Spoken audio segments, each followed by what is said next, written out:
Good evening, humans. Tyrannosaurusmoth here, and tonight we're taking a look at the SH Figuarts Ultraman Taro figure from Bandai. Let's do this.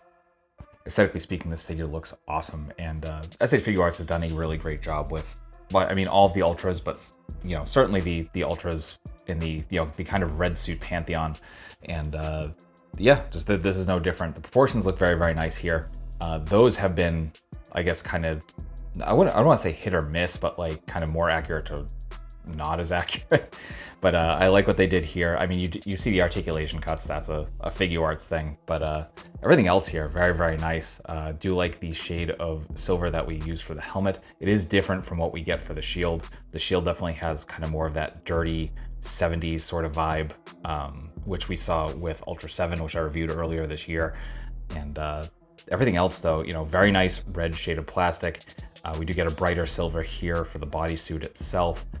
But nice clean lines everywhere. And then of course we get all those kind of gold rivets going along the shield. We get our color timer with a nice translucency. Same with the eyes, we get that translucency, but of course that said translucency isn't quite as clear for these suits. It's, the eyes lit up and kind of more of a thing. But yeah, very nice there. We do get the green jewel in the forehead, which is also translucent. Actually, it kind of looks more like it's paint. Hard to tell, especially with the lights. So there's that. But then we get more rivets here on the head. The sculpt on the head is fantastic. I really love this kind of head sculpt. Just the design of this Ultra's head is just so good. And yeah, that's kind of it. And then we get to the bracer here, or the bracelet, and same thing, just that kind of silver with the gold studs. But everything else, just, yeah, really solid looking figure.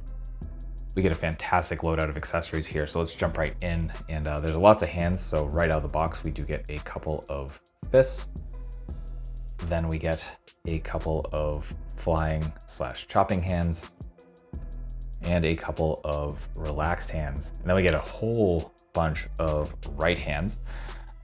So beyond the first two, we do get some kind of flat palms, or a flat palm rather. We get a splayed out hand.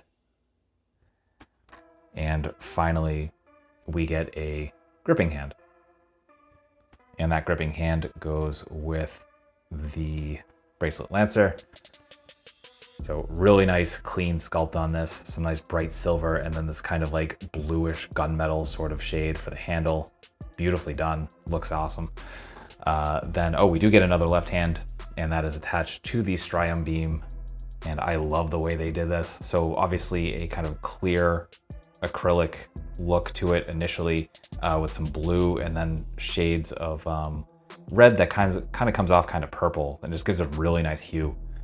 So definitely a fan of that. And as you can see, just kind of like plugs in normally like any hand would, and there's a channel for the arm. Then we get bracers. So we get the kind of two standard here. Then we get the Taro bracelet, which is what we saw in the last section. We also get the King bracelet. I can get this to focus. There we go. So some really nice detail there, especially the sculpt, and we see the gold band there as well. It's very nice. Just pop the hand off and then slip that on.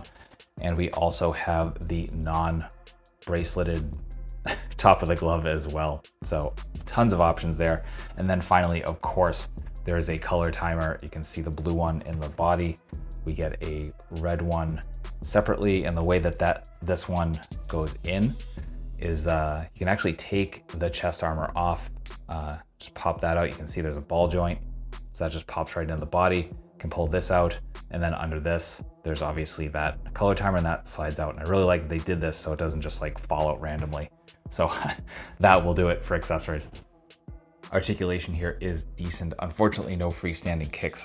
Part of that, well, no freestanding kicks on my Dio floor. I could get it to work on the actual table that I have this on, but yeah, just not happening there. And there's probably a few reasons for that, but getting into the breakdown, we are in our ball joint here for the head, separate neck piece. So we're getting some pretty nice up.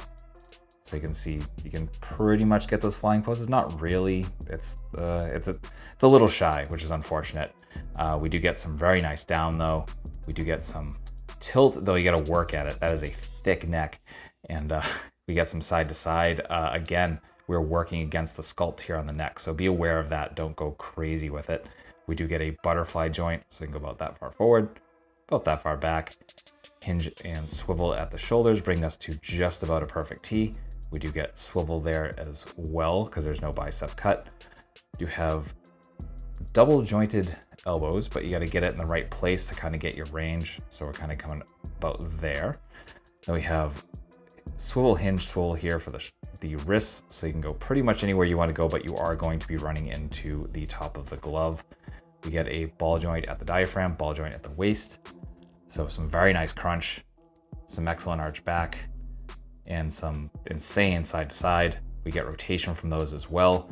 Not full 360 though, we are running again into the sculpt because it is very tightly put together, which is nice.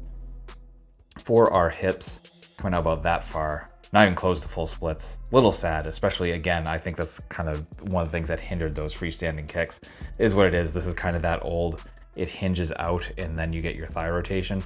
So speaking of which, we do get thigh rotation. Our front kick is a perfect 90, so that's nice. Then we get double jointed knees, bring us to there. We do get a little bit of swivel out of that swivel hinge swivel for the ankles. We get the tiniest bit of point, like barely at all. We get much better on the forward. Focus camera, come on. There. We do get some decent rocker though. Think about there, we can go in and out, which is always nice. And then we get a toe hinge. So that will do it for articulation. Getting into size comparisons, here he is with some other SH Figuarts Ultras. With some domestics. With some imports. With some monsters. Finally, with an articulated Icons Oni, and yours truly in human form as a Valverse Action Force figure. So my final thoughts on the SH Figuarts Ultraman Taro figure from Bandai is that this is a great figure. This is definitely in that kind of weird middle ground between some of the older SH Figuarts articulation, some of the newer, so it definitely feels transitional, but still very nice. The articulation is fluid and it's fun to pose. There's some great accessories with this one, and the aesthetics are spot on. So highly recommended if you're a fan of just like the Ultras in general, or Ultraman Taro specifically. And I believe this is still available from a few online resources. I know it's still available on Big Bad Toy Store, so I'll have at least that link, maybe more in the description below, for you to pick it up if you are so interested. That being said, I hope you found this review informative and somewhat entertaining. If you did, hope to see you back, because I do multiple reviews a week of action figures related to tokusatsu, dinosaurs, monsters, pro wrestling, and more.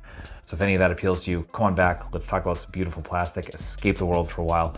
But at the end of the day, I just hope you're well, hope that all of your toy dreams come true, and most importantly, hope that you and yours stay weird, simians.